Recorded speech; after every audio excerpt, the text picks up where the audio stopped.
In June of 1994, William Scott Phillips graduated Basic Underwater Demolition SEAL Training Class 193.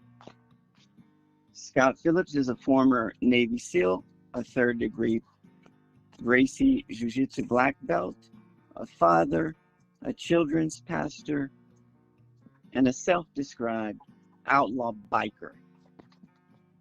It is our supreme pleasure and honor to introduce my professor and friend, Scott Phillips. Hey, thank you very much. Man, I appreciate that. Thank you so much. It's my honor to be here.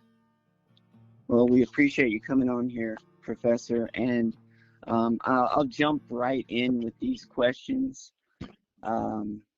So what was you know what I would like to start with? When you left SEAL training, you and most of your class were sent to Hawaii.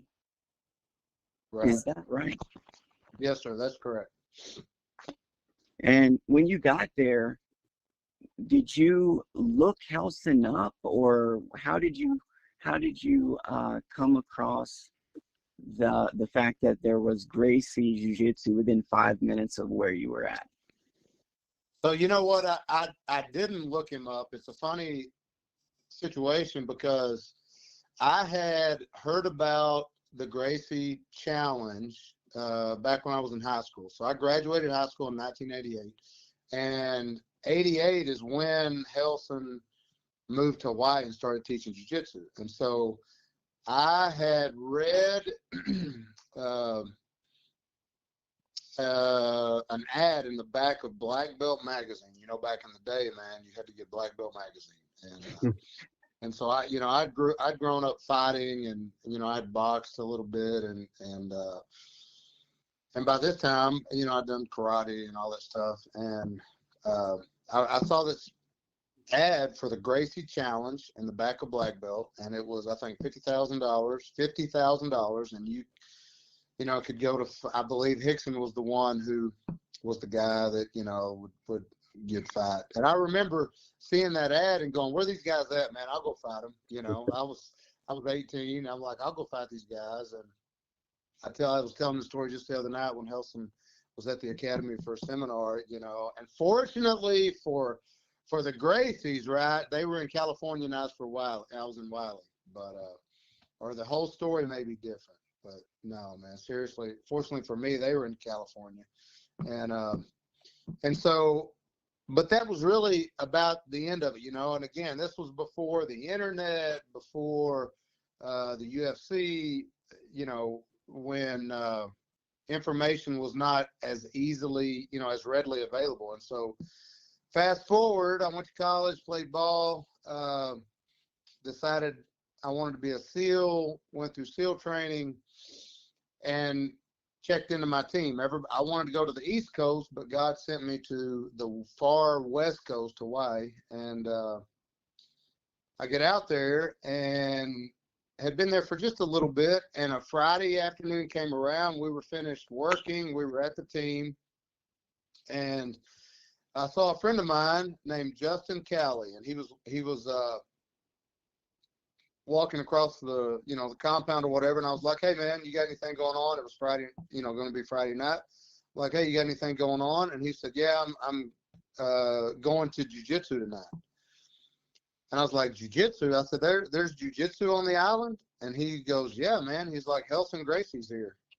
And I was like, you got to be kidding me. I was like, where's he at? And at the time, Helson was teaching at the University of Hawaii. And so I was like, well, bro, give me the information and I'll be there. So, he was like, we'll go to this martial arts store, martial arts supply store, buy a judo gi, and then show up at the U of H at, 6:30. He said, there's like a 200-person waiting list for the class.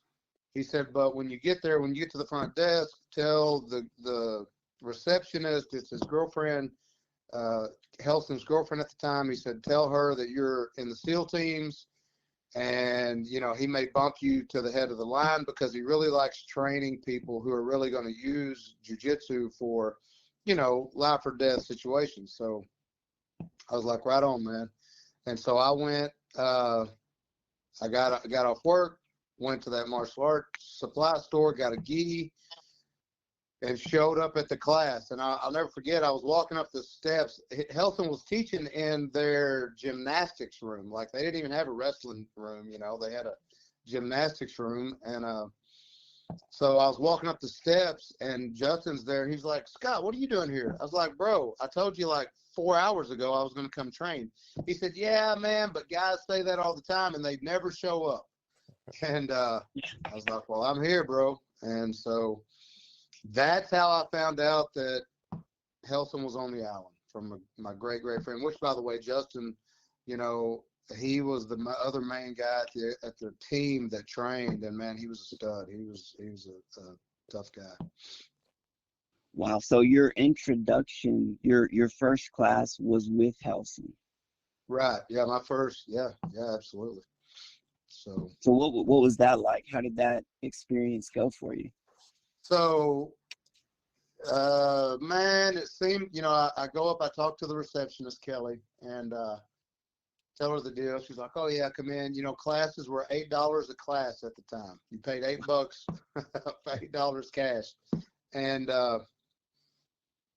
so I go in, and, you know, I'm in there with Justin. You know, it always helps to have a friend there. So, I walk in, and, man, the room was just full of, I think there were probably, I would guess, between 75 and 100 people in there. And, you know, typical deal. Everybody just kind of milling around, stretching out or whatever. And a bunch of Helton's advanced belts, which at the time, you know, maybe his most advanced guy may have been I think they're Scott Devine and Sam Mahi may have been brown belts at the time. They were probably his most advanced guys at the time, his most advanced students. Homolo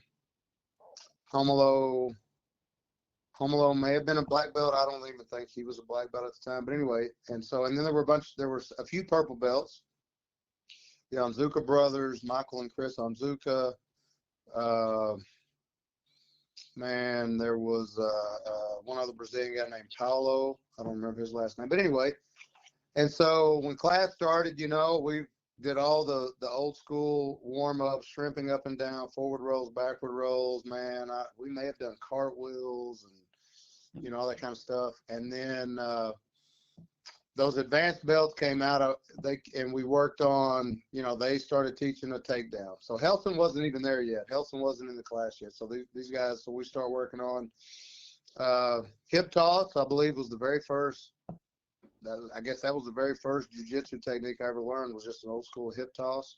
And then Helton got there, and he started teaching class, and super cool, you know. And so I remember, you know, that first class, me and Justin were working together, and he had been training, and he got to the team for I think he had been training maybe just a few months, and maybe not even a few months, maybe a month before I got there. And so he was still a white belt, and we were about the same size. I may have been a little bit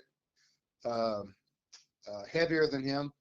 He was probably 200. I was probably 210.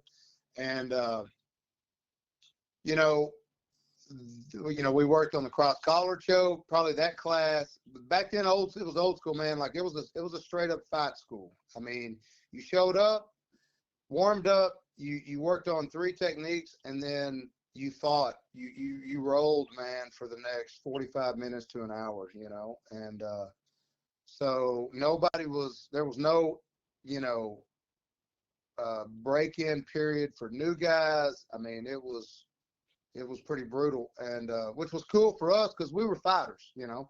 Right. And so, you know, I'll never forget, man, the hip toss, cross collar choke, you know, probably the old school, just, you know, standard arm lock from the mount, and then cross collar choke from the guard, and then it was rolling, man. And I'm, you know, Justin and I, we were trying to kill each other, and I think we rolled with each other probably for that whole class, man, because I just remember us trying to kill. We may have rolled with some other people, but I just remember us just trying to kill each other. I remember I was in his guard.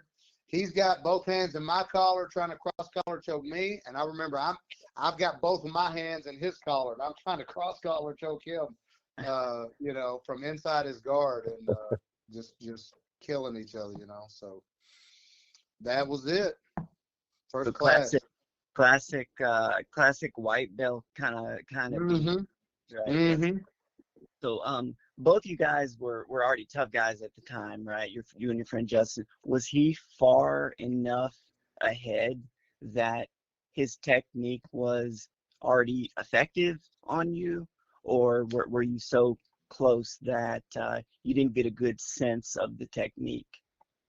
Now, so it's funny.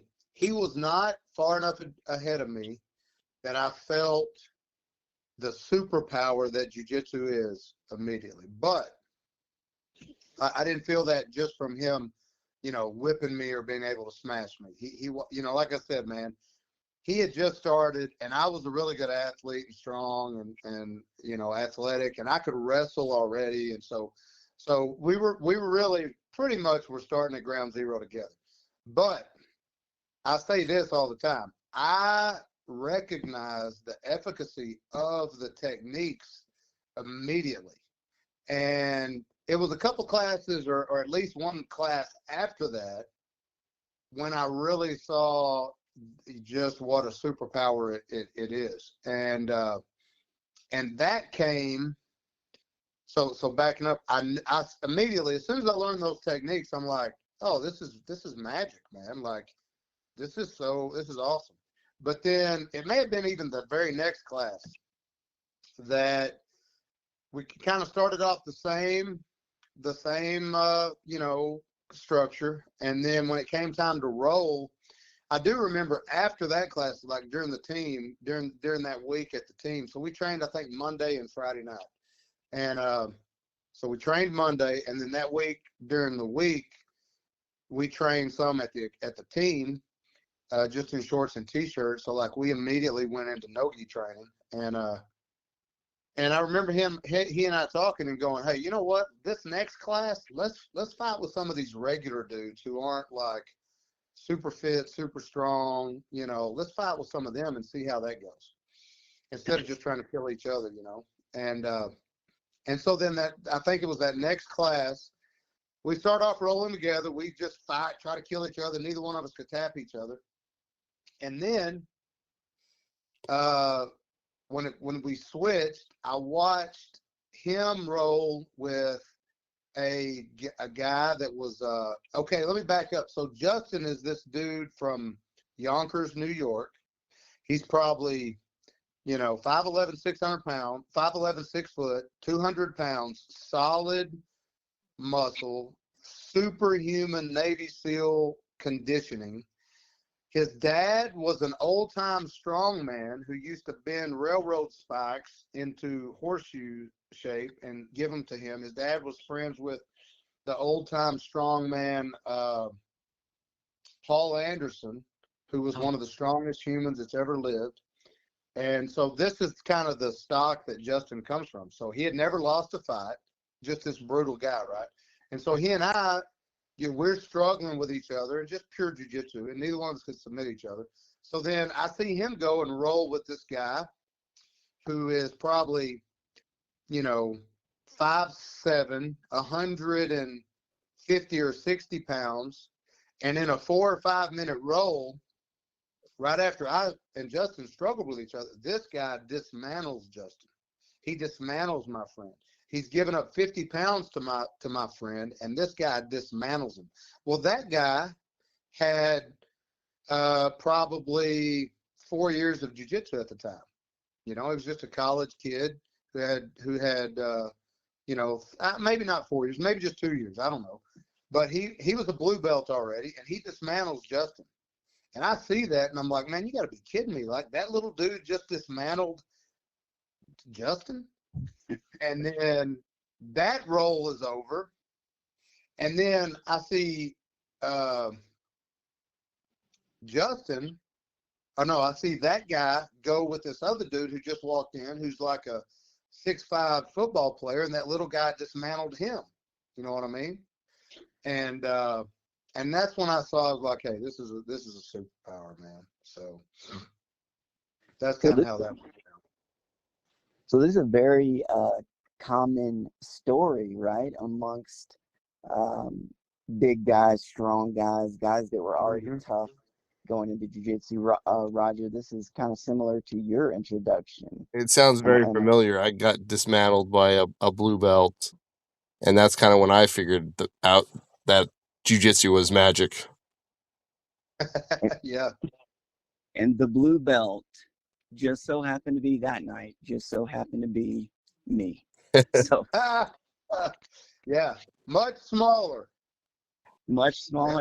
but had done the technique, you know, for years at that time. So not really a fair fight, we know, but right. you know, these guys, the big guys, they don't know that. No. But do you think that your toughness at that time helped from your white belt phase to blue belt, or did it hurt you? It helped. It for sure helped. And here's why, man. And this is, you know, we all hear that bigger, stronger guys have a hard time learning as fast as like women. And sometimes that's true. And the reason that's true is because they have something in reserves to rely on when they start rolling, right? They have, instead of being swept or instead of being put into a less dominant position, man, the big strong guy has athleticism, strength, explosiveness to rely on, instead of just pure technique to rely on. And where the smaller, you know, weaker, less athletic people, man, if you throw them around, they don't have anything other than technique to rely on to defend themselves. So oftentimes, not all the time, but oftentimes they pay more attention. And really what it is they don't have anything else to use. So for a big, strong, athletic person to advance in technique as fast as the smaller person, you know, all mental faculties the same, in order for the bigger, stronger, more athletic person to advance as fast, they must override their natural tendency to use their physical attributes during the course of the roll. And and that's just super hard for humans to do, you know what I mean? And so I think the advantage, well, to answer your question, Joey, back then, if you weren't intrinsically tough, then you didn't last anyway. For every one, because like I said, it was a fight factory, man. You came in, if you weren't just already mentally and physically tough, then you quit, because you've got to have a certain level of toughness to just keep coming back, because you just got your butt whipped over and over and over. You know what I mean?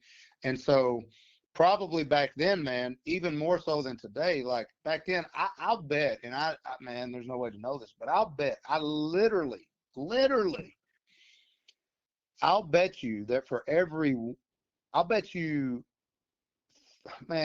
for every 100 people that started training at Helson's Academy back then, I'll bet you 95 of them quit because they just weren't natural fighters. They just didn't have that, you know what I mean? And so, and, you know, of course, we try to change that, because what that means is so many people miss out on the blessing that is jiu-jitsu. You know what I mean?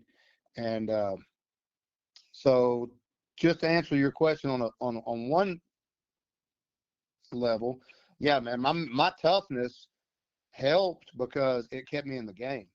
But on the other side of that is, you know, my toughness and my athleticism, I was able to really focus on the details of the technique.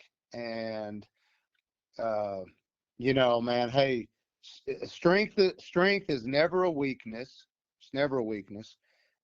If you can apply it in the right way and apply it with the technique. And so, who I was definitely helped me in the early days for sure.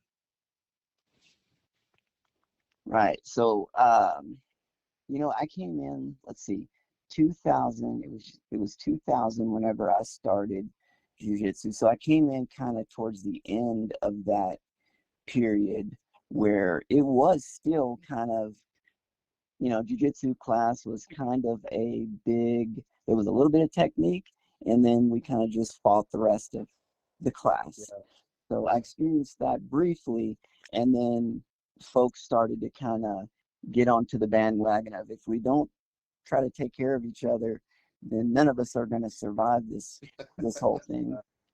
Because I definitely wasn't one of the tougher people, but I still to this day refuse to stop, refuse to quit, and that in itself, I guess, is one of the things that, if you, like you said so many times in class, if you just keep coming, you will get better. You will progress.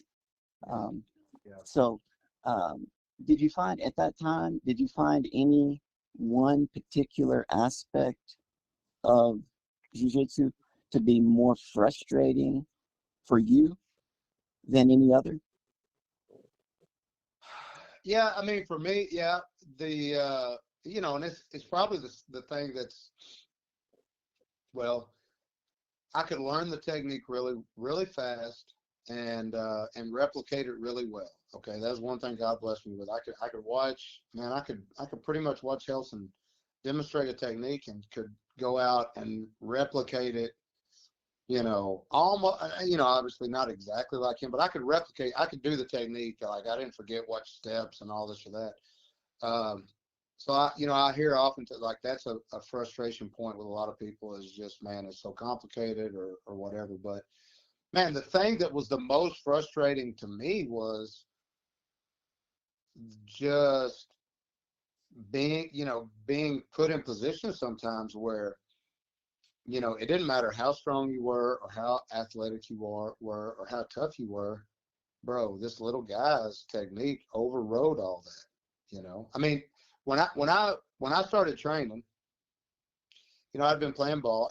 I played ball, college football. Then I went in the teams. Man, when I started training, I was about 210, weighed 210. I benched probably, I mean, I hadn't lifted weights in 2 years since I went in the Navy, and I was still, bench pressing over 400 pounds. I could do, pull-ups I could do, probably almost 20 pull-ups with a 85-pound dumbbell hanging around my waist. I was a super fast. I could, so when you take that, so I was used to just, man, slinging people around. So, and then to have somebody smaller than me pin me, and no matter how aggressive I was or how fired up I was, and no matter how strong or athletic, man, they could still hold me down. That's pretty frustrating. Absolutely. So, that's pretty frustrating.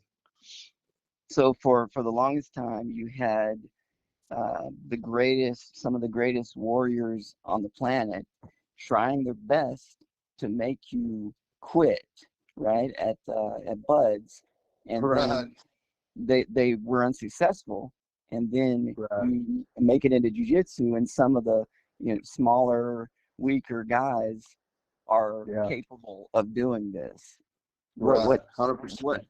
How does that register in your brain? Well, here,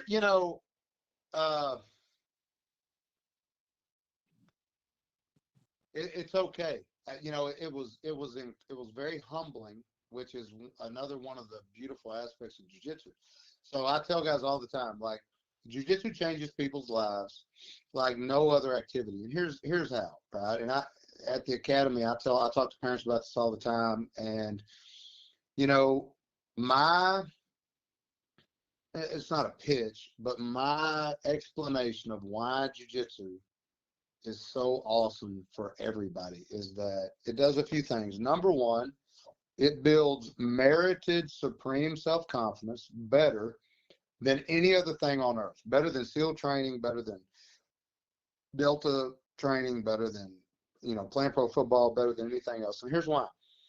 Because there's no other confidence on earth that comes, that's like the confidence that comes from knowing that you can put your hands on someone, literally subdue them, and make them yield, make them submit.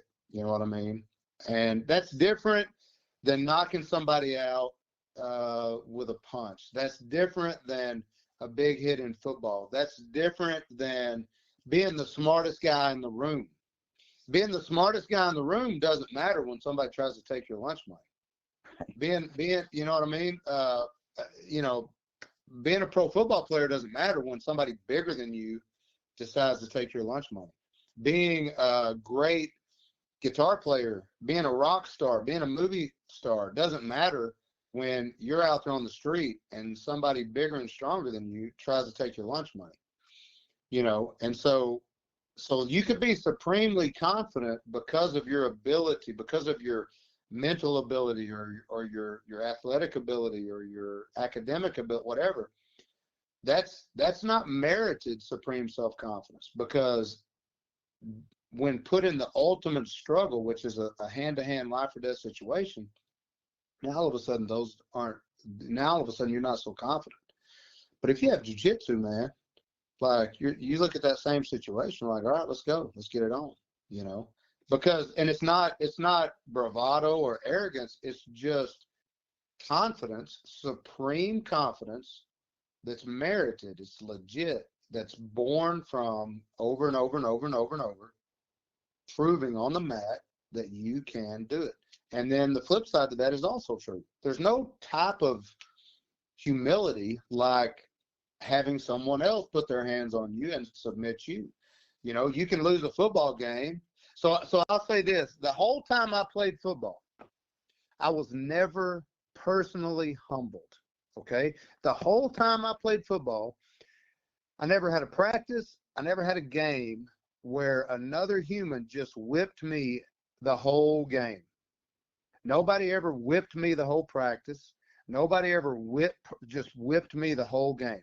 Right. So I was never humbled. My team lost, but that didn't humble me personally, because personally I won 99% of my individual battles, you know, against even against bigger people, you know, guys. I mean, I would look in college when it came time to do individual drills, man, I looked for the biggest lineman I could find. That's the guy I wanted to go against, you know.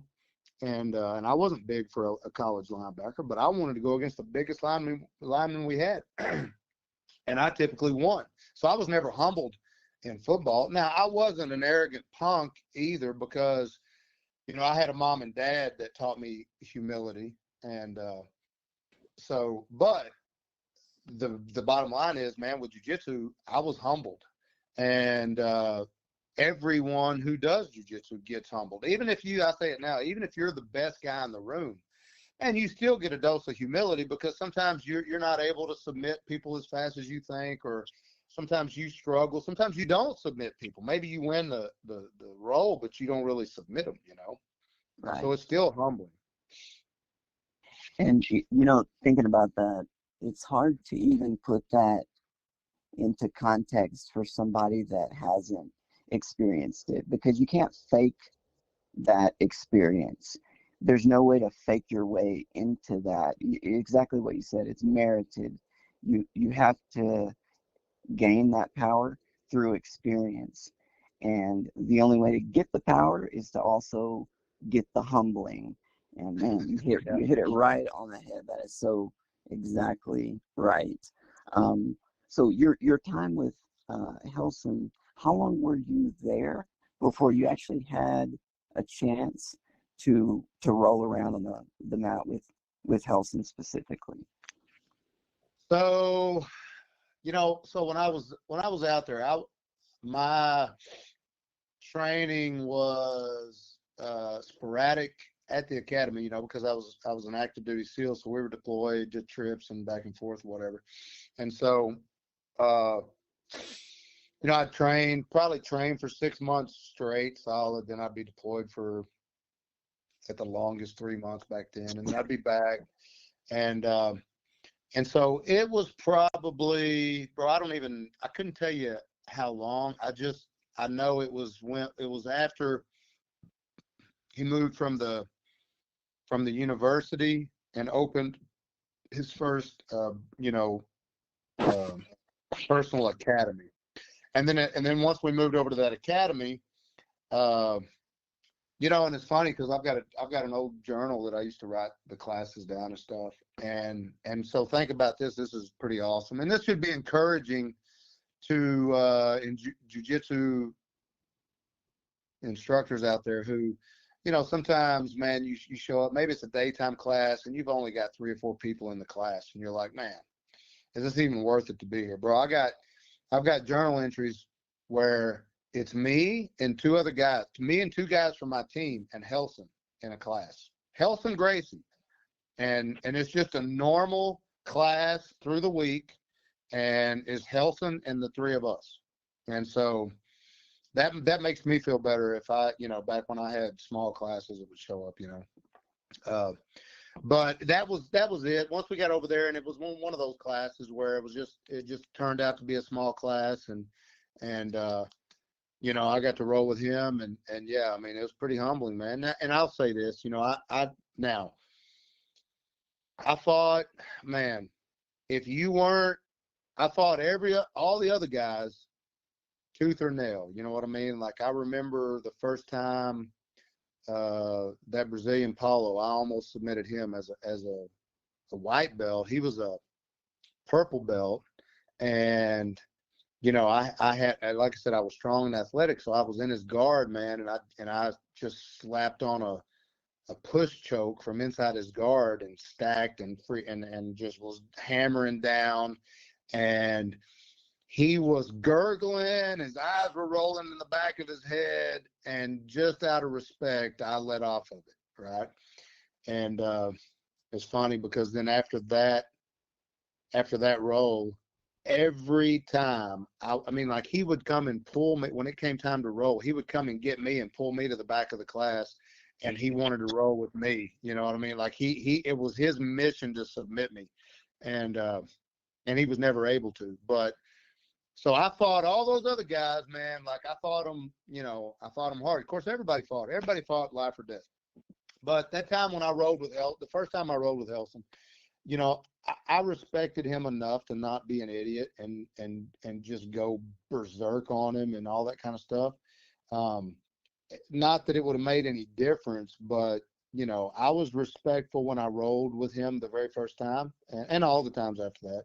And yeah, man, I mean, he freaking, his jiu-jitsu was perfect. I mean, he it's like I mean, it would have been like any of the videos that you watch of, there's a lot of videos of Hickson out there rolling back in the day in seminars and stuff, and with his, I mean, there's video of Hickson rolling with, or maybe not video, but there's stories of Hickson rolling with black belt world champions, and they talk about him tooling them up. Well, man, back in the day, Helson was as good as Hickson. I mean, Hickson never passed Helson's guard, so. That's that. So you can just imagine what it looked like me as a blue belt rolling with Helson. People say that Royce's jiu-jitsu was basic at the time of UFC 1, and that jiu-jitsu evolved over the years into what it is today, rather than mutated. We've discussed on this podcast that I disagree with this assessment of evolution, and that I believe defense is based on attack, and that Royce was using basic defenses because the attacks were basic at the time. And when he needed to, Royce would use more advanced techniques, like with Ken Shamrock and Dan Severn, etc., but always with the survival mindset and the goal of exhausting the opponent and then taking the submission once they're done.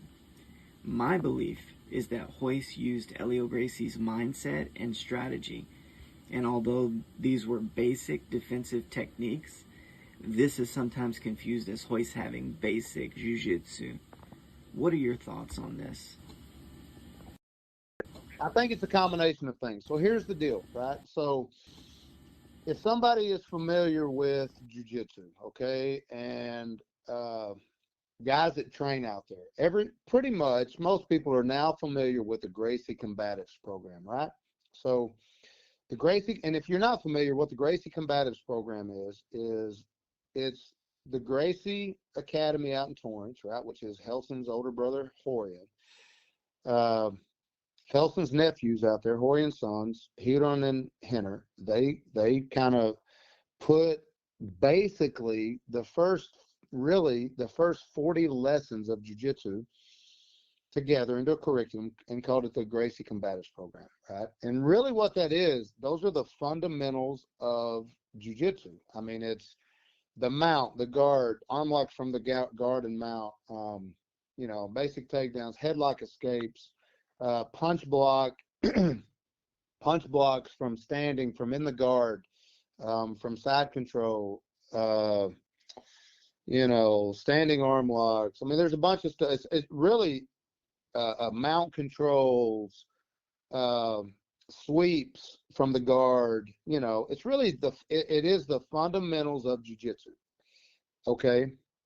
And then from there, you go into quote unquote more advanced jiu-jitsu, right? Well, here's the thing. And I tell people this all the time. We work on all kinds of quote unquote advanced jiu-jitsu at my academy. We've got, world champions, we've got Pan American champions, we've got, and the all the way down to just the hobbyists who don't ever want to compete. And I tell them, I'm like, look, once you understand and you get proficient at the first 40 lessons of jiu-jitsu, the fundamentals of jiu-jitsu, if you were to be out on the street and somebody were to attack you, okay, and who did not know jiu-jitsu, somebody attacked you that did not know jiu-jitsu, I don't care. You could be a 10-time world champion. You're not going to get past, you're not going to use anything outside of those first 40 lessons because you won't have to. The fight will be over. They'll throw a punch, you'll block it, you'll take them down, you'll mount them, and you'll submit them with the most basic technique. They'll throw a punch. You'll clinch, it'll end up on the ground, they'll end up on top, you'll put them in your guard, you'll arm lock them from the guard. You'll put them in your guard, you'll sweep them, a scissor sweep or an elevator sweep. Now you're mounted, and you'll finish them with with strikes or an Americana, or, you'll end up side control, cross chest, and you'll Americana them, or you'll choke them, or you'll elbow, whatever. No matter how much jiu-jitsu you know, I've been training for almost 30 years. If I got in a fight tomorrow out on the street with somebody who didn't know jiu-jitsu, probably even, bro, it could be somebody who knows jiu-jitsu and has fought in the UFC. If I got in a fight out on the street, I'm not going to get past those first 40 lessons because I won't have to. You know what I mean? Like, I'm not going to be doing foot locks and barambolos and freaking, all this inversions and all that. That's not fighting. That really, and this is a whole nother topic, that's really not even jiu-jitsu. That's submission grappling.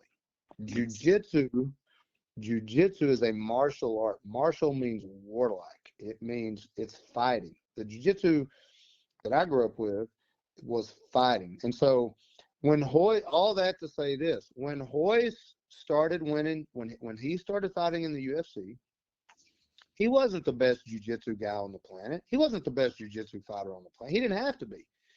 He was fighting guys that didn't know jiu-jitsu. So he was never going to get outside of those basic techniques. Royce knew advanced jiu-jitsu back then, but it was different. The advanced jiu-jitsu back then arguably was better than advanced jiu-jitsu now, because it was still fighting. All advanced jiu-jitsu back then was fighting. Now, what people call advanced jiu-jitsu is not necessarily fighting, it's submission grappling, where the rules don't let you punch somebody in the face. And, so Royce was, watch Hickson's fights back then. He didn't do anything that Royce didn't do. Yes. Watch any of the jiu-jitsu guys back then. They all did the same stuff, man. Why? Because when they fought guys that didn't know jiu-jitsu, they didn't have to get outside those basic techniques. So, and people forget that stuff, man. People forget the true history of what happened when it really was style versus style, before the rules changed, before everybody knew what an arm lock was, and before everybody started at least training against jiu-jitsu. You know what I mean? People forget all that. I was discussing with my brother the other day that it's my belief that even as an old man, quote unquote, myself, an old man right now, not in the greatest shape, but with the history that I have in jiu-jitsu and the base, the foundation of that self-defense system, that even I could have entered the first UFC and easily won it. It wasn't Royce, it was jiu-jitsu that won that first UFC. Do you agree with that? That just really any jiu-jitsu guy, as long as they have that foundation, could go into the UFC in the original UFC and have won. So here's I think that's a common thought. I know that back then, every blue belt on earth believed that they could have won the first UFC, right? And the reason they believed that is because, it was a secret weapon, bro. Like, people they didn't know. They just didn't know. And even the guys who had done some submission fighting didn't know what jiu-jitsu really was. They just didn't know. Now, here's what I'll say about that. And this goes back to, the big comparison nowadays, right? So Tyson Fury, the Gypsy King, right? Do y'all follow boxing at all? Yes. I know. Yeah, I know who that is for sure. Okay. All right. So Tyson Fury, right? He's 6'9". He's this big fat white guy, right? He looks like a big old giant belly, not toned, not, he doesn't look like Evander Holyfield looks like. And, there's a buddy of mine actually posted this thing the other day, and he goes, and it has Ali, Frazier, Foreman, Mike Tyson, and Lennox Lewis, who are all, they were all great champions. And the caption of the post says, which one of these guys do you think would have been able to knock out Tyson Fury? Well, Tyson Fury is undefeated. He's whipped everybody that they put in front of him. He's the biggest heavyweight of all time. He's 6'9", and I don't know what he weighs, but he's a giant, man. And here's the thing, and so it's interesting that they picked those heavyweights, because I said here, okay, so it has Ali, Frazier, and Foreman. And I responded to my buddy, who's a boxing aficionado. He knows boxing, he's trained. And I said, look, Ali beat Frazier. No. Frazier beat Ali. Ali beat Foreman, but then Foreman turned around and destroyed Frazier. Right. So that doesn't, that doesn't make sense, right? It's, Frazier whipped Ali. Ali beat Foreman, so it makes sense that Frazier would beat Foreman. But because of the matchup, Foreman just destroyed Frazier, right? So the point of that was there's no way to tell. Like, you got to fight the fight to figure it out. When the Gypsy King, hey, put those guys in there. Nobody thought the Gypsy King was going to be Tyson Fury. Nobody thought he was going to whip Deontay Wilder, because Deontay Wilder looks like a chiseled physical specimen, except for the big fat guys whipped him twice. So back to the first UFC, man. Here's the deal. Royce Gracie wasn't just your average jiu-jitsu guy. And even today, man, everybody's got the story of the big, strong, athletic white belt that comes into the academy and gives the more advanced jiu-jitsu guy a little bit of trouble, just because of his size and athleticism and all that. So when it comes to every blue belt out there thinking they could have won the first UFC, hey, your blue belt jiu-jitsu is not as good as Royce's black belt jiu-jitsu was back then. You know what I mean? Like, so when you jumped in there with guys like Ken Shamrock, just because Royce was able to execute flawless jiu-jitsu against Ken Shamrock's superhuman athleticism doesn't mean that your blue belt or purple belt or even brown belt or black belt jiu-jitsu doesn't mean you would have been able to do that. Jiu-jitsu would have worked against him if you executed it like Royce did. You know what I mean? Right. And so I understand that everybody believes that back then they would have been able to get in there and do exactly what Royce did. And you know what? A bunch of them could. You may have been able to. You may, if we could teleport you there right now, you might have been able to. I may be able to. But what I do know is, your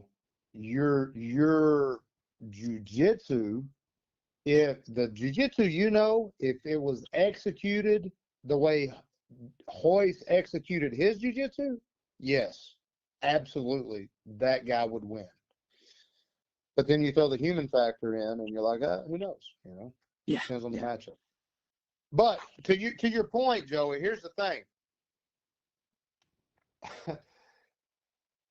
If you were fighting, who all did Royce fight back then? Do you remember?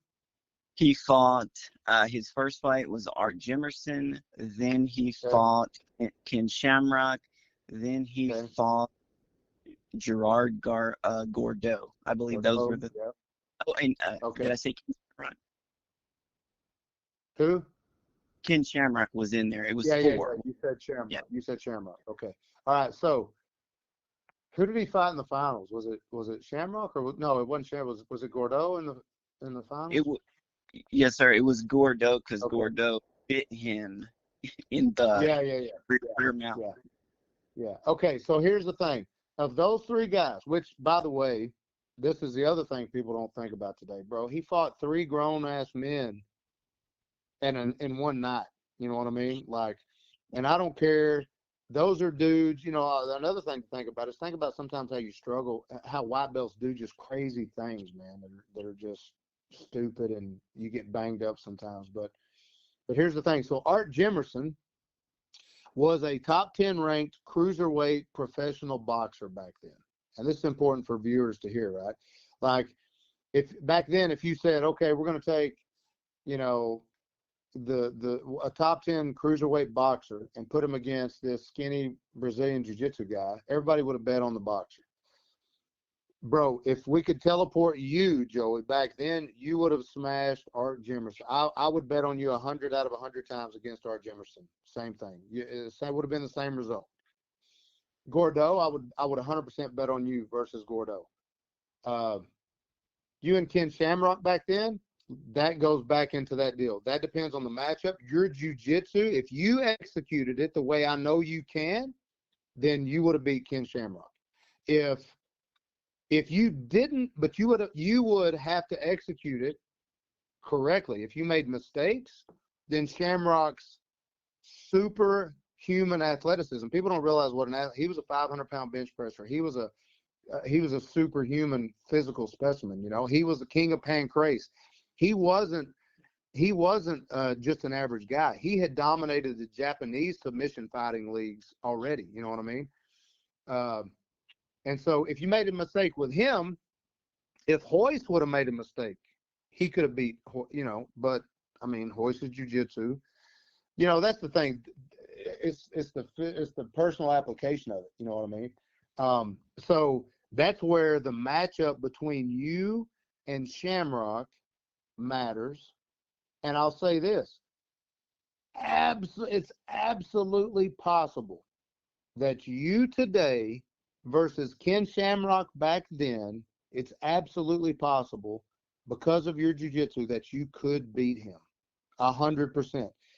But what people got to understand is without jiu-jitsu, if you're a wrestler, if you're a boxer, if you're a karate guy, if you're a kung fu guy, if Joey McAllister, the boxer, or Joey McAllister, the karate guy, or Joey McAllister, the wrestler, or Joey McAllister, the kung fu guy, or Joey McAllister, the Krav Maga guy, gets in the ring with Ken Shamrock back then, Ken Shamrock kills you dead. But Joey McAllister, the jiu-jitsu guy, can beat Ken Shamrock back then. Does that make sense? Absolutely. And this, it's absolutely makes sense. Hey, listen, but to your point earlier,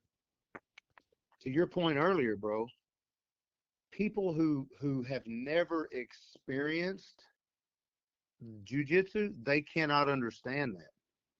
They can't believe that's possible because they've never experienced it on one side or the other.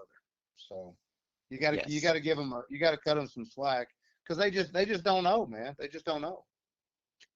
And that's part of what made the first UFC so unbelievable is that Ken Shamrock goes in looking like like a bust of a Greek god, and Yeah, comes twice, little skinny arms and whatnot.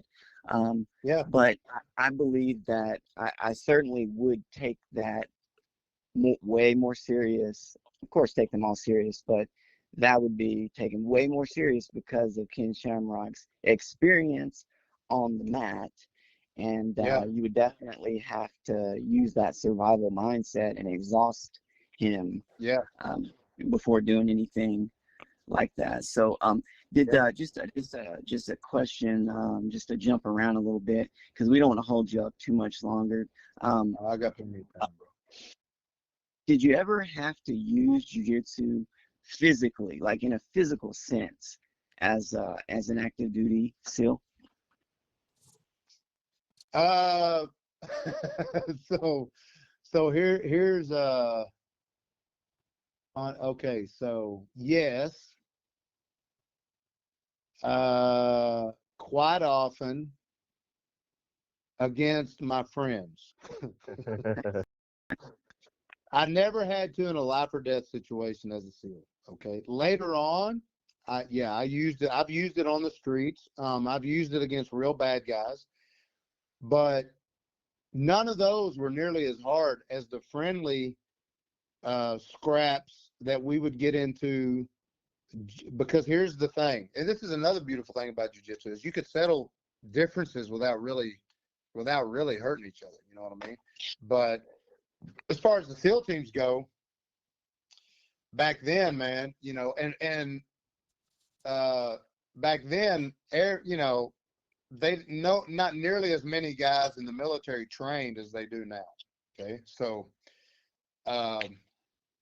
and that has switched, man. The military's finally embraced it, But a funny thing is back then, so especially my team, hey, if you started running your mouth. If you had something you wanted to run your mouth, hey, we could figure it out, buddy. Like we would put our hands on each other and we'd scrap. And you know, a friend of mine one time, his name was Mike Ertz. He had been a high school wrestler, and he trained jiu-jitsu for a while. And we were in our platoon space one time, and a guy from one of our sister platoons was in there. And my buddy Ertz, Mike, he was just the friendliest guy in the world. Well, this other dude comes in, and he runs his mouth to my friend Mike in our platoon space, and then leaves. You know, and the platoon space is it was like a trailer or whatever, and where you just hung out. And so he runs his mouth to Ertz and leaves. And we're in front of us, in front of his platoon, and we're sitting there and we're like, dude, you gonna take that? Like, that's a bunch of, like, you're Bravo, bro. You don't take that crap. He got up, went out, and dude, they had a full blown, just short of an MMA match. They weren't punching each other. And the guy that he did this with was a wrestler. Bro, they went out there, they're out in the parking lot in shorts and t-shirts scrapping. You know what I mean? And Ertz ended up submitting the guy. My buddy ended up submitting him because he had better jiu-jitsu. And the guy just was a wrestler, you know. And so there were situations like that all the time. As a matter of fact, you know, not that anybody cares, but, you know, back in the day, we'd have UFC parties. And we were, like, I'll never forget, man, like one of the very first UFC parties, we're in the backyard, we're watching the UFC. And a great friend of mine, big old giant guy, he was like, I don't know, 6'6". Everybody had a few beers. He's like, all right, Phillips, you and me, let's go. UFC, right? So we strip off. We're in shorts and just shorts, you know, in the backyard. And he comes, you know, whatever. I take him down, mount him, submit him. He gets up. Round 2. Here we go again. Because you know how it is, like the old school challenge matches, there was always 3 rounds. Like, whoever got whipped the first time, they always believed it was luck, right? So there was always you can watch them. There's always a second round and the third round. Same thing. He's like, all right, round 2. I take him down, choke him or whatever. He gets up. This dude's 6'6", 6'7". He's like, round 3. I'm like, all right, but listen, this one's going to hurt. I'm like, if you want to go again, this one's going to hurt. I'm going to slap you a few times. Like, this one's going to hurt. And I did the old, you know, got mounted on him, slapped him a couple of times. He rolled over to his belly. I slapped him a few times like Hoyler did in that old Gracie in action, and Yep. and then choked him. But then fast forward, man, like once I got out there, yeah, man, I've used it to take a samurai sword away from a guy. I've used it to fight guys that had guns on them. So yeah, I know for a fact that my jiu-jitsu works on the street. I know for a fact. So There's no doubt about that, for sure. And both Roger and I separately have had our own little challenge matches.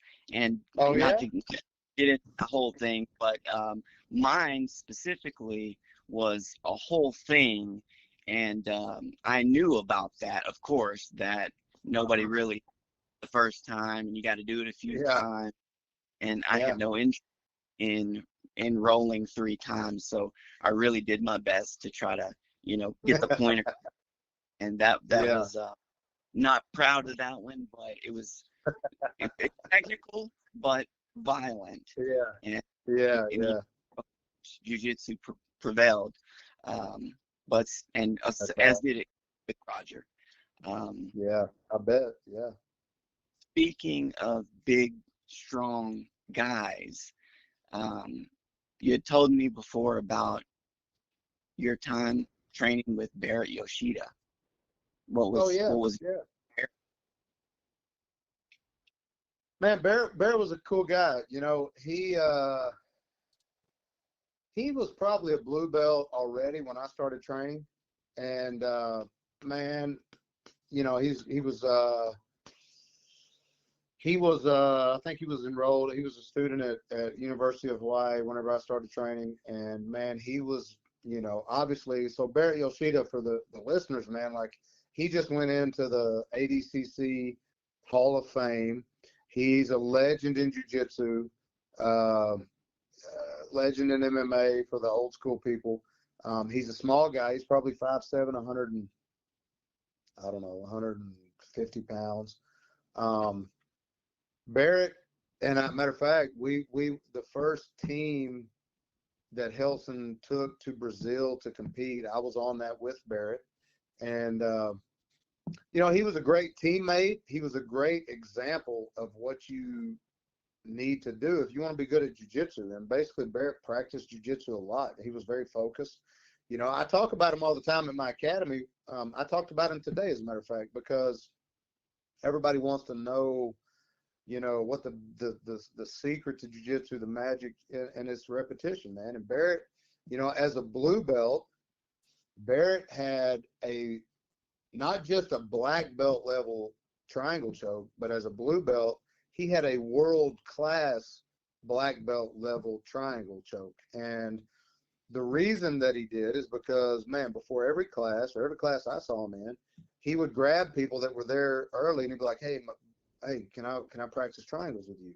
And he would knock out, you know, as many triangles as he could with that guy until he got tired, and then he'd grab somebody else. So, like, I don't know, probably every class back then, he would knock out, I don't know, you know, 30 to 50 reps of triangle chokes before class even started. And, you know, he was kind of Helson's prodigy. And so, yeah, man, Barrett's the only dude who's ever put me to sleep training. And at the time, we were, you know, I was a lot bigger than him. So when we were training at the same time at the academy, you know, he never really, other than this one time, he never got the best of me. Like, I was, I don't know whose jiu-jitsu was better, but, you know, I mean, I did well against him, but this one time, man, he had me in like a loop choke or something, and, you know, it was clean and it didn't hurt at all. So I'm like, yeah, I'm in this choke, no problem. I'll work out. Been in it 100 times already. I'm working my way out of it. And, you know, the next thing I know, I'm waking up and I'm like, the typical response, right, when you get choked out, what happened? And I didn't tap when I should have tapped. And so I learned a lesson, you know, hey, man, you start getting dizzy, man, you got to tap. There's no honor, especially in the training room, of getting put to sleep. And but no, he was a great training partner. You know, I follow him on Instagram. He's a legend of the game. When we went to Brazil, as a matter of fact, you know, and man, it was a great compliment he gave me, because when we went to Brazil, Helson had signed him up in the absolute division, and Barrett understood kind of the size discrepancy he had. And out of everybody on the team, man, he pointed at me and he's like, no, let Scott fight in the absolutes because he can win. And, you know, because I was bigger, I had enough size and all that to win. And, but Helson wanted Barrett to fight. And Barrett lost in the absolutes that year on points to one of the super heavyweights, but they didn't submit him, you know. But, bro, it was my honor to be able to train with him at the time. He's a legend of the game. Man, it's been his life. And there's nobody in jiu-jitsu that I have more respect for than Barrett Yosa.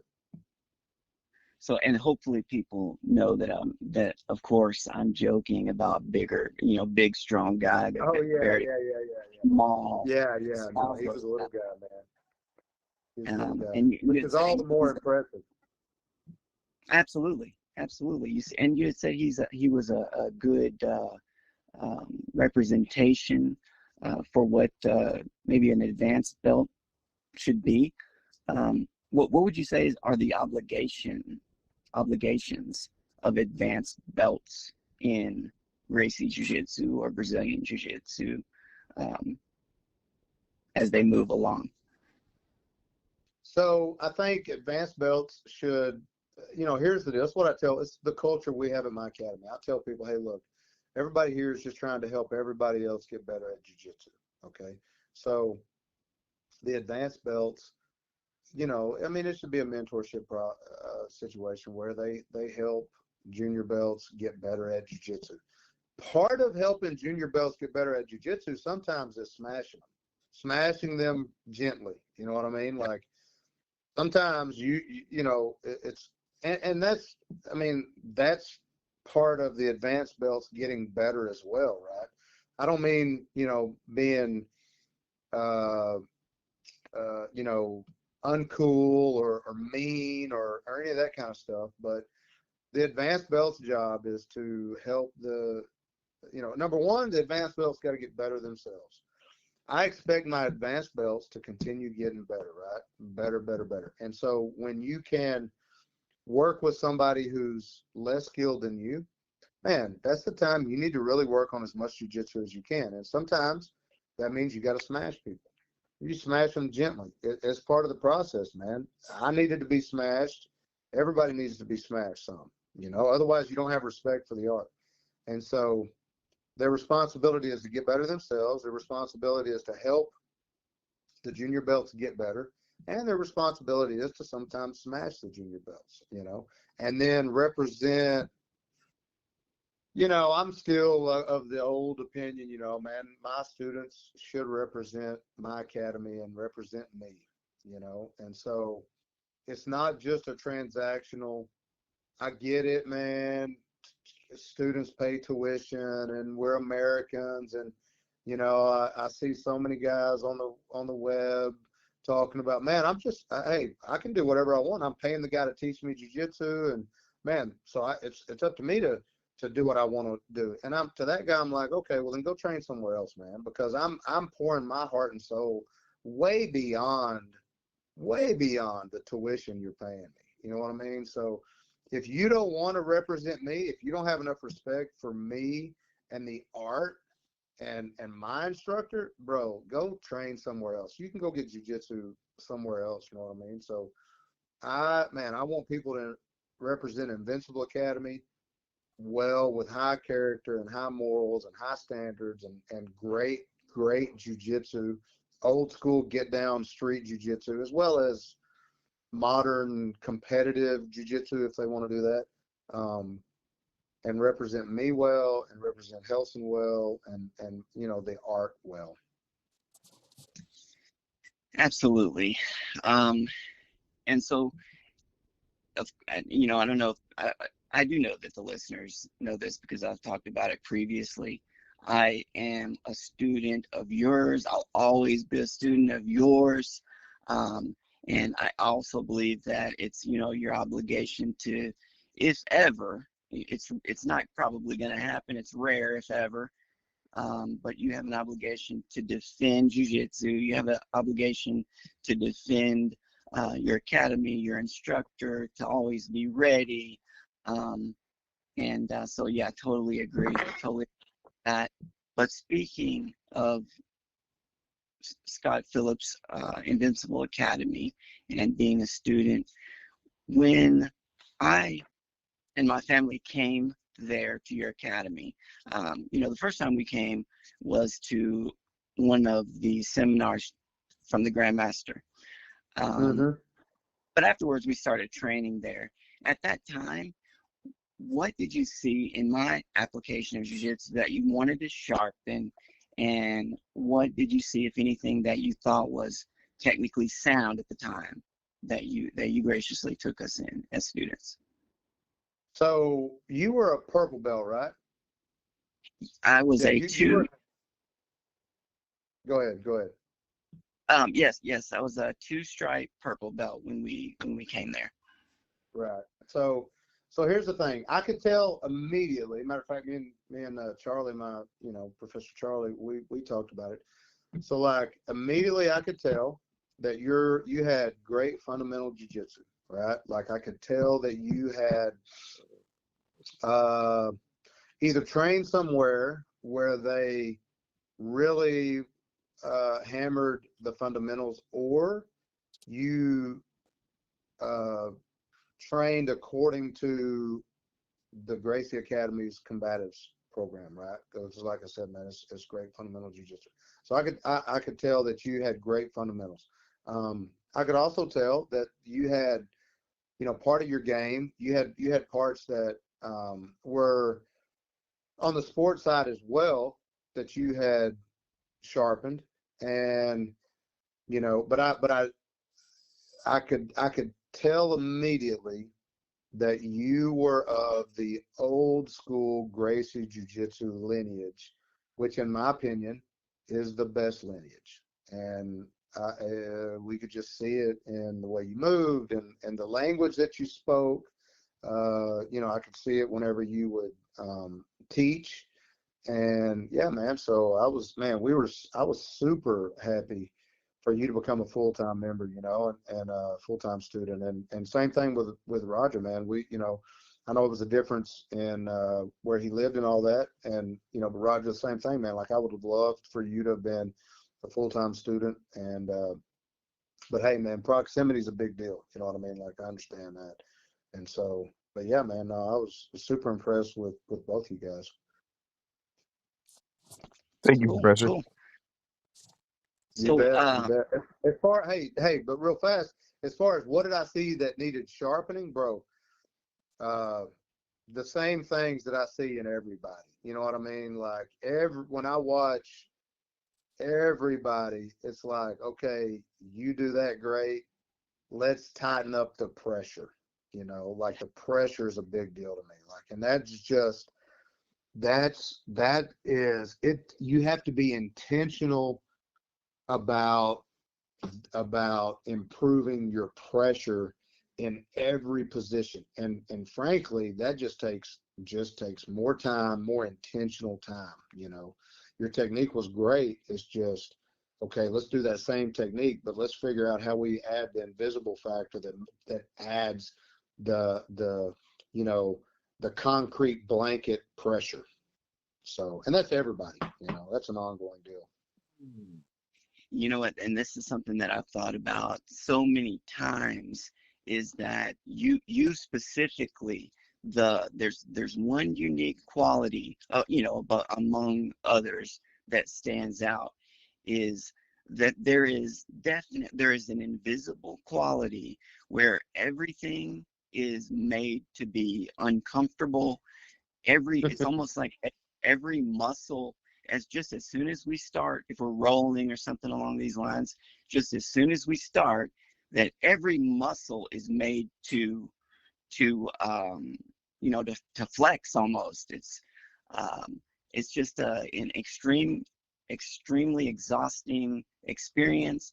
The pressure is almost you know, inhuman, and that's hard to even comprehend without getting under there yourself.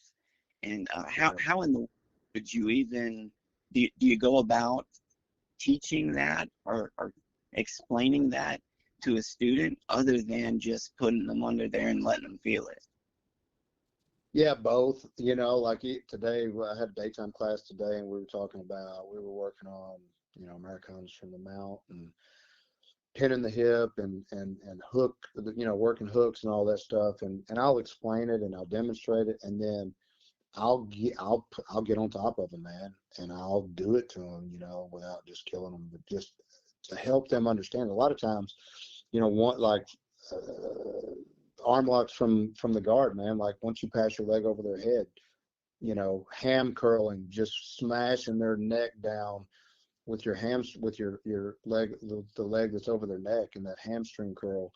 You know, you can explain that to somebody, and everybody's legs are strong enough to do it, but until they feel it, they don't even know what you're explaining to them. You know what I mean? Yeah. And so I demonstrate it, I'll tell them, and then I try to get around on those particular, you know, when it's a move like that, I try to get around to as many people in the class and do it to them at least once, so they kind of see, oh, that's what you're talking about. You know what I mean? And then they can do it a lot of times, you know?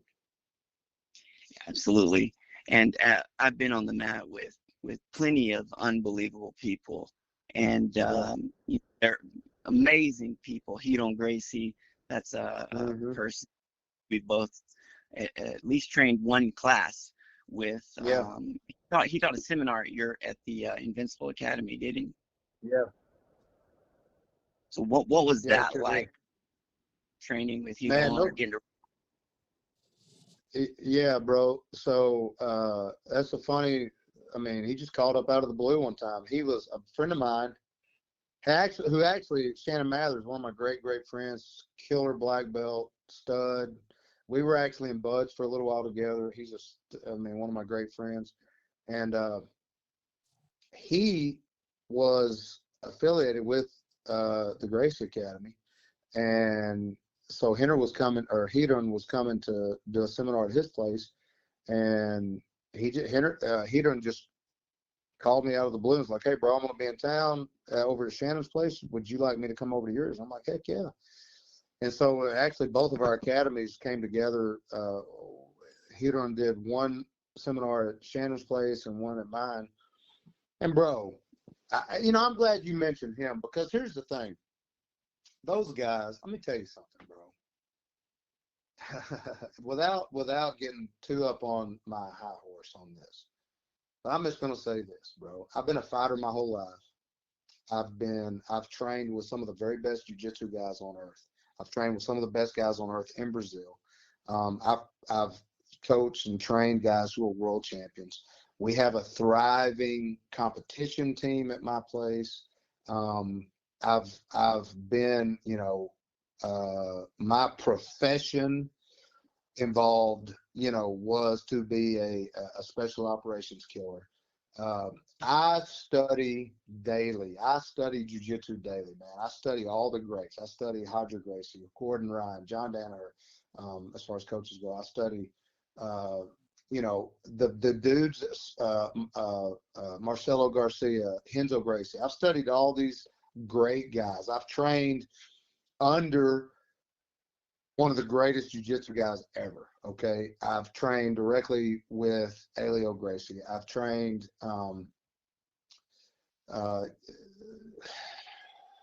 there's others. I've trained with Hoist. I've been to Hoist. Here's the thing, bro.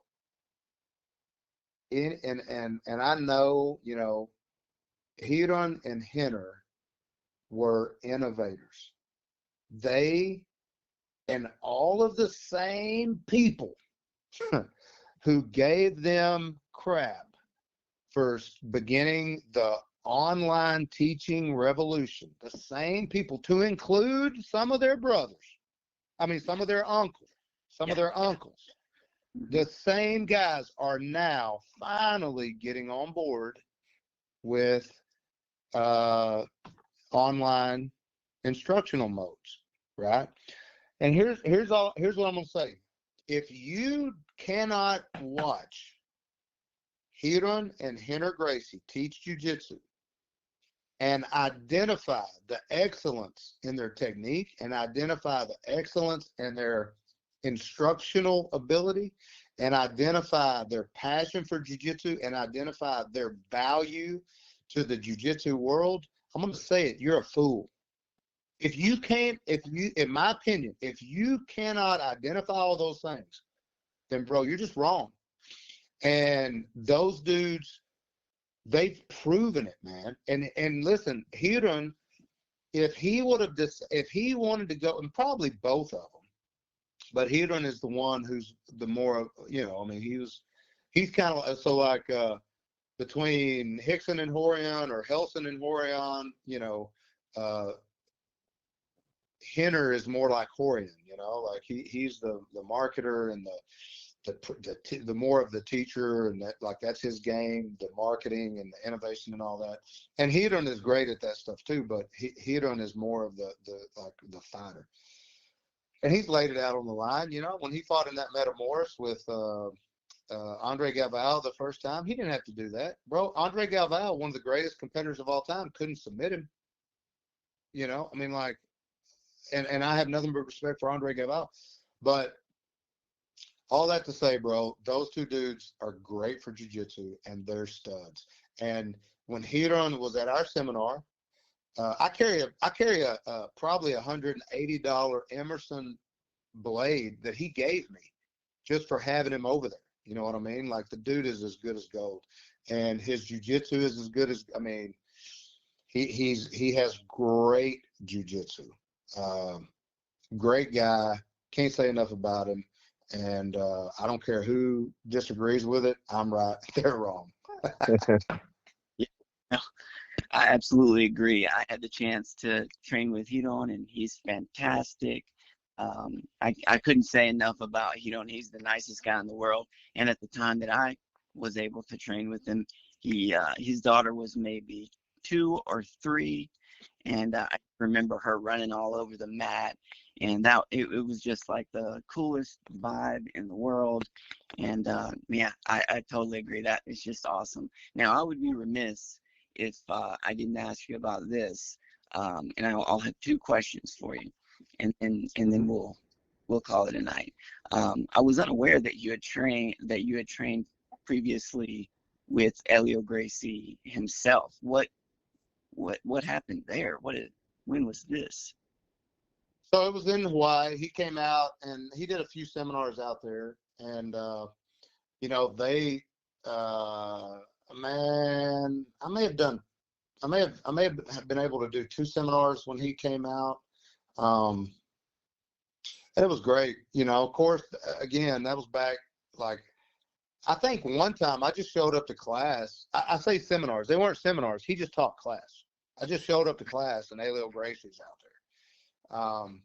And so I didn't have a camera. I didn't get a picture with him or anything. That was back before cell phones, so I didn't have a camera with me. And, I'll never forget. I say this all the time. So he's down there training, and Helson is his, demonstration partner. And, Elio didn't speak English, and so he was on his back. I think Helson was in his guard, and or side, Helson may have been side control or something. And Elio starts speaking in Portuguese, explaining what technique he's fixing to do. And then Helson speaks in Portuguese back to Elio, and then Elio gets kind of fired up, and they're kind of going back and forth, heated. And then Helson looks up at everybody, and he's like, I tell Daddy that this technique is a little too complex, too complicated, and Daddy says, F that, we're going to teach him everything we know. And so Helson's like, so we're going to teach it. And so it was pretty awesome. But no, man, I mean, hey, bro, and again, if you don't respect Elio Gracie, that dude laid it all on the line, man. Like he's the reason. And man, I have nothing but respect for the other side of the family. I've trained with those guys. I've trained with Carlinos. I've trained with Henzo. I've trained, I have nothing but respect with the other side of the family as well. But the bottom line is that you and I and everybody else in America are training jiu-jitsu because of Elio Gracie. So Absolutely. I mean, that's why. It's because of Elio that Horion learned it, and it's because of Horion coming to America and creating the UFC that the whole world was changed. And so and that's reality, man. People forget that stuff, and people don't see things clearly, but that's the truth. And Elio challenged all comers, fought anybody that wanted to fight, bigger, smaller. He's got, fought Valdemar Santana for like 3 hours, 45 minutes, his own black belt who outweighed him by probably 50 pounds. The guy he's a legend, man. He's if not these, certainly one of the most influential figures in martial arts history. So I'm thankful I got to train with him. Yeah, I always wish that I would have been able to do that. I was unable, but man, I would have loved to do that. Was this at the time that Helson had the fight at the soccer field?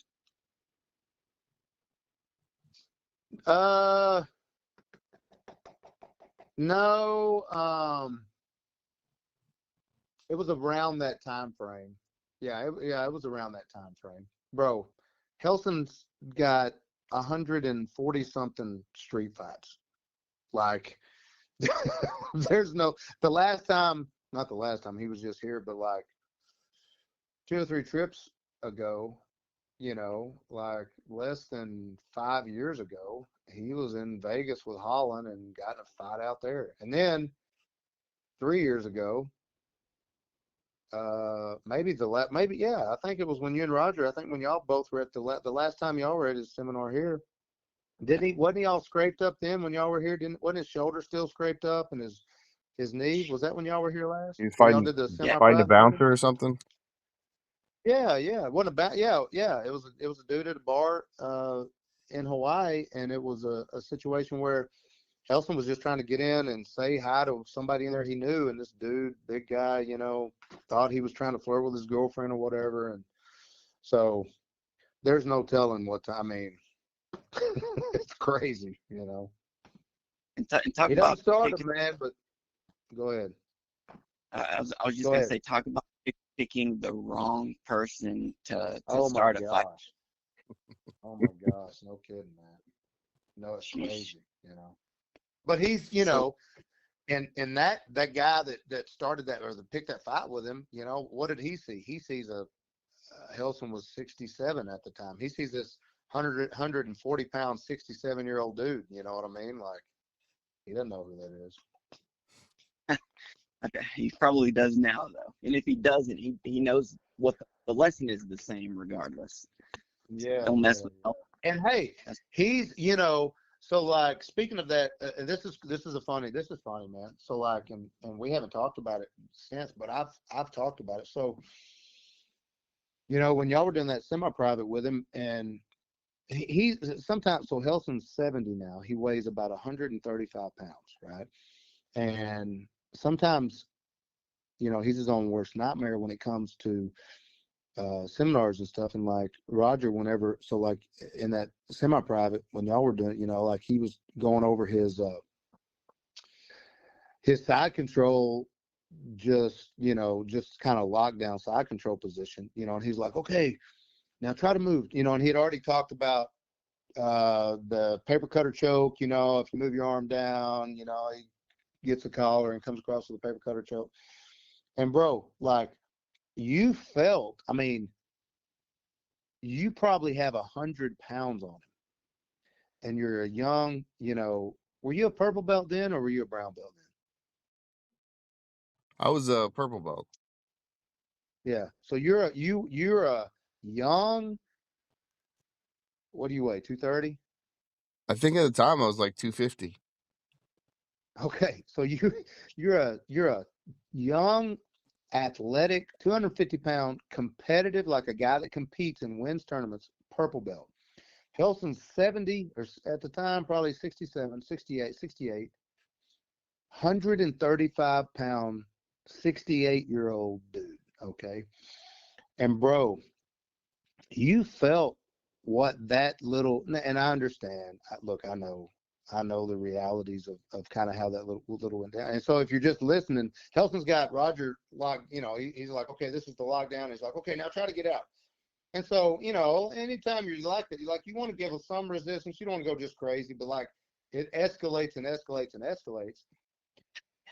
And I'm actually like, all right, that's enough, because Helson's he's broken and all this kind of stuff. But still, man, I'm like watching that and going, dude, if people had any idea what this feels like from a 68-year-old, 135-pound Helson, imagine 28-year-old, 185-pound Helson.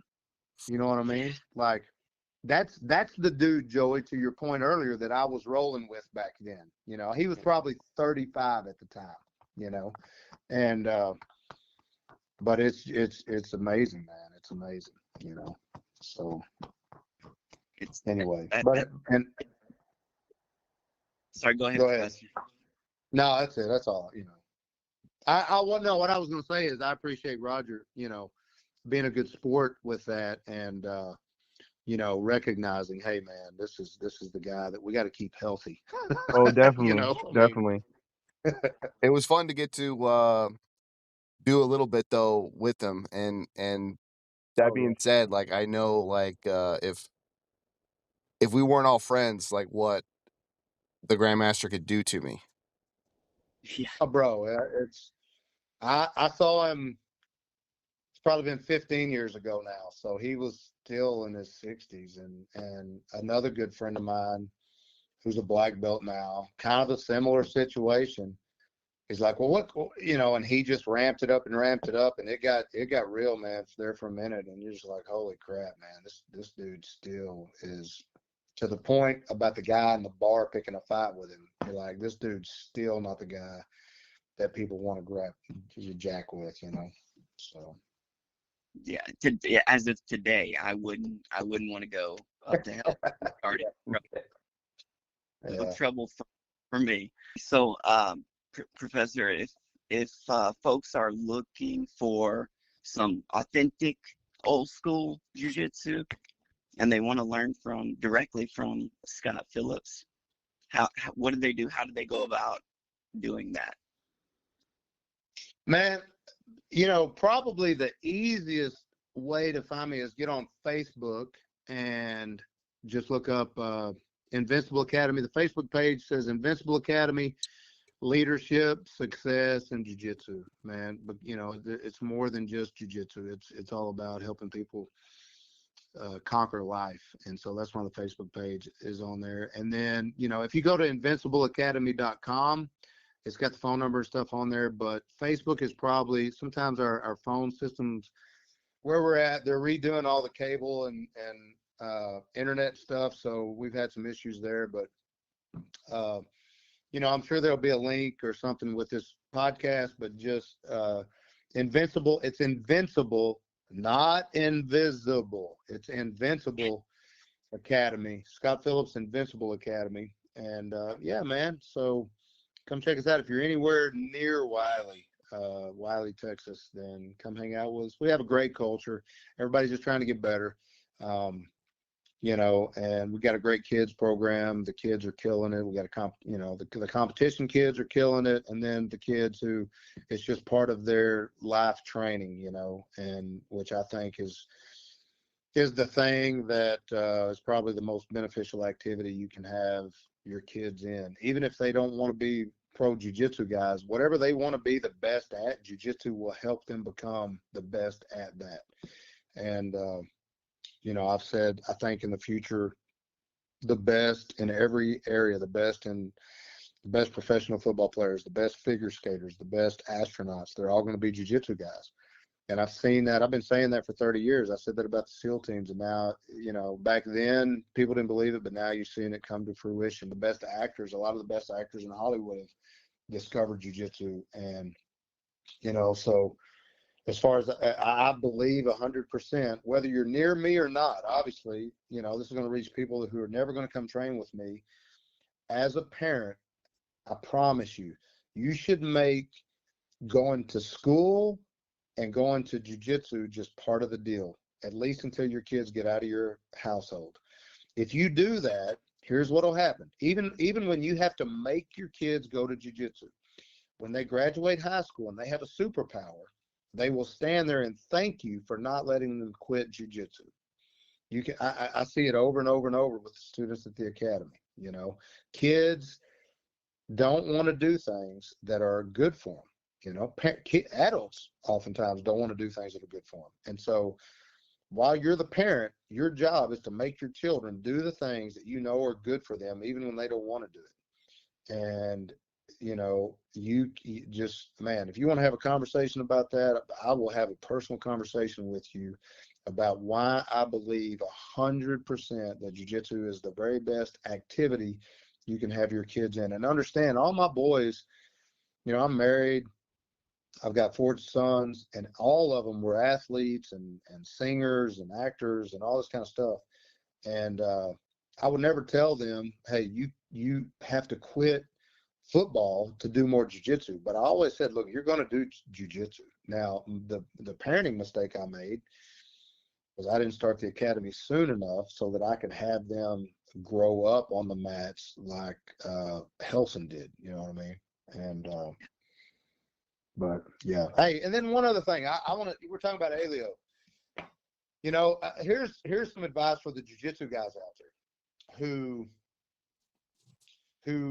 let time slip by. Let me say this. One of the jiu-jitsu regrets I have is that I didn't make going and training with Alio when he was in California. I wasn't intentional about making trips out there to train with him as often as I could.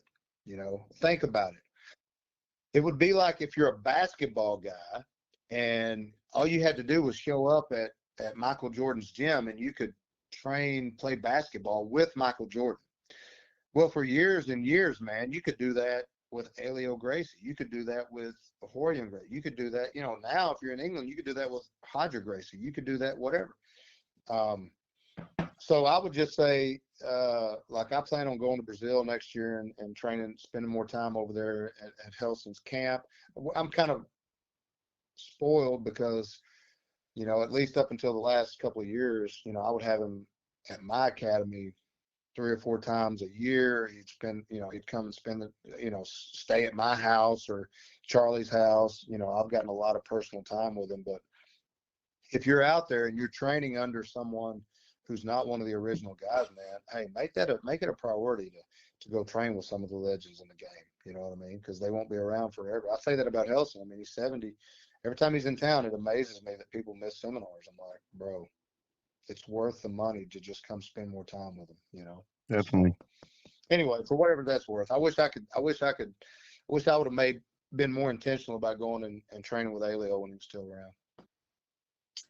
Absolutely, and I second that. Of course, Roger and myself made that commitment. We were able to train with Helson, and that's something that both of us certainly will hold near and dear to our hearts forever. Yeah. And personally, as far as Invincible Academy, of course, I hold that near and dear as well. I spent Thank you. Years there, 3 or 4 years on the mat there, learning from you, and I can attest to the program that you guys run there is the most professional. I thought I knew Jiu-Jitsu before I came to Invincible Academy, and respect to all the people that I've trained with before, but that's really the first time that I saw what Jiu-Jitsu could do for someone, the real power of Jiu-Jitsu, and that's where you can get it. Scott Phillips, Invincible Academy. So thank you. Any closing thoughts, Professor? Anything else that you wanted to hit on? Hey, again, I'm just so thankful y'all had me on. I could talk about it forever. It's one of those deals where in the future, it's still kind of a secret as far as the transformative power that it has. And like I said, in the future, it's going to be less and less secret. And, hey, man, if I could give somebody 3 things, I say this all the time.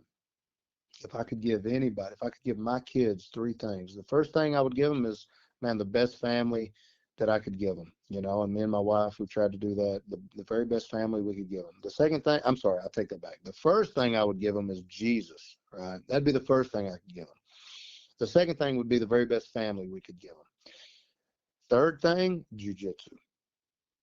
You give somebody Jiu-Jitsu, man, they can go out and conquer the world. And so anyway, man, it's my honor to be here with y'all tonight, and I miss you guys. I hope to see you some, in the future pretty soon. And to everybody else out there, man, hey, pay attention to these guys. They really both, Roger and Joey both. I listened a little bit to one of the other podcasts, and I know them both. And man, they have a very accurate understanding of jiu-jitsu from an analytical perspective and the martial arts as a whole, but the analytical perspective, and really do a great job of applying a bunch of different scenarios. And man, they're thinkers. They're both thinkers. They're both super intelligent, and they're thinkers. And yeah, man, so I'm excited to see and listen to the podcast in the future. Appreciate that. Thank you so much, Professor. We will be back with you as soon as possible. And again, wholeheartedly, recommend Invincible Academy and Scott Phillips Jiu-Jitsu for everybody out there. It's top notch. So, Professor, thank you so much, and we'll love to have you on again. stroll down memory lane. Yeah. And we really appreciate you answering some of these questions and taking us back. So thanks again. Okay. Yes, sir. Hey, God bless y'all. We'll talk to you later. Take care. Thank you, sir. Bye-bye. Yes, sir. Bye-bye. Man, what a great interview. What a fantastic guest. Man, yeah, that answers a lot of questions that I had for sure. That I know a lot of those stories. I've been on the mat with Scott for, as you know, many times, and just awesome to hear some of the getting into detail on some of those things that I'd heard of before, but haven't had a chance to dig into. So hopefully people will enjoy the podcast. So the one thing that I wanted to say to people is this, that regardless of where they're training, even if it's at a legit academy, that builds from the foundation of self-defense, and they do it right, that they will benefit in incredible ways training with Invincible Academy and training with Scott Phillips. And I've never, like I said before, last thing before we go, I've never felt the type of pressure and frustration and the feeling of being in a situation that was unfamiliar after, at the time, over 15 years of jiu-jitsu, training with people in the know, that I've never felt more like a beginner than when I rolled with Scott Phillips and trained with Scott Phillips. That's how good that Scott Phillips is. So everybody that's out there, that's the guy. That's who you need to be looking for. And if you get the chance, you need to, exactly what he said there about taking the opportunity to train with Elio. Well, this is the guy. This is the one that you need to take the opportunity to go train with. So however you need to make it happen, you need to make it happen, because I can tell you from personal experience that you will grow, you will benefit, and that's that. So anything else, Roger, before you go hit the bricks? Man, what great stories. Like this is just great to have that experience, just listen to him like tell those tales. Yeah, unbelievable. Man, I appreciate you taking care of the technical side. So, man, appreciate you being on the call with us tonight. I appreciate you being on the podcast and being a part of the experience with me. Yes, sir. So, Yes, sir. I man, my favorite part of the podcast is getting to talk to my friends. So that's really it. Everything else is a bonus. amen to that, man. So, all right. So take care of yourself, get some rest, and we'll talk to you, everybody, later, and we'll talk to you later, Roger.